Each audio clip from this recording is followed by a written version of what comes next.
Ben ritrovati dalla redazione. Domenica a ridosso di Ferragosto dalle temperature impossibili, con la folla di bagnanti riversatasi nelle spiagge mentre il Carso ha preso fuoco.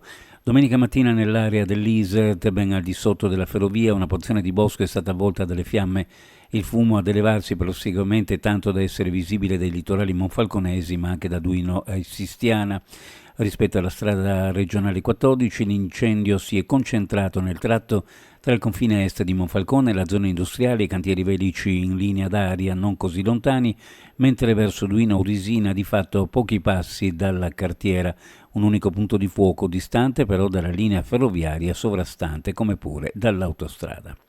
Grado per il centro dell'isola, interdetto domenica in via eccezionale al traffico veicolare e transitato anche il mezzo che effettua la linea marittima Grado-Trieste. Si tratta di un ingombrante bicibus che sostituisce appunto il collegamento marittimo a causa della mancanza delle motonavi. Al di là di questa curiosità, la chiusura sperimentale del centro è andata in scena come da copione, con amministratori soddisfatti e qualche lamentela da parte di alcuni cittadini e operatori. Trieste, preso a pugni e morsi al braccio, la vittima è uno dei gestori del bar Twins di Piazza Goldoni, il 37enne Gabriel Glisic.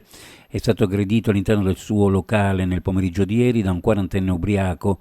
L'uomo di origini bosniache, assiduo frequentatore di bar della zona, pretendeva di bere nonostante fosse già pesantemente alterato dall'alcol. Il gestore del bar si è quindi rifiutato di servirlo e il quarantenne si è scagliato contro di lui, prima lanciandogli addosso alcuni oggetti appoggiati sul balcone, poi gli ha sferrato alcuni pugni. Glisic ha tentato di fermarlo ma è stato morso al braccio. Sul posto i carabinieri, l'esercente sarà sottoposto a profilassi. Un 39enne di origini serbe residente a Trieste è stato tratto in salvo dall'Elix Soccorso regionale dopo essere rimasto bloccato sulla neve nei pressi del nevaio sotto la gola nord-est del monte Jof Fuar nelle Alpi Giulie.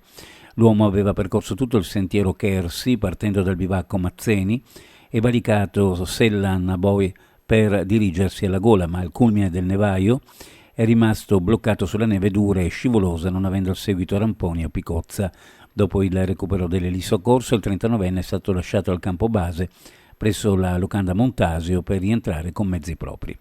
Uno sguardo alle previsioni meteorologiche per la giornata: cielo in prevalenza sereno, con qualche nube pomeridiana in montagna, molto caldo, con temperature in ulteriore leggero aumento, venti a regime di brezza che tendono a mitigare il caldo di pomeriggio sulla costa.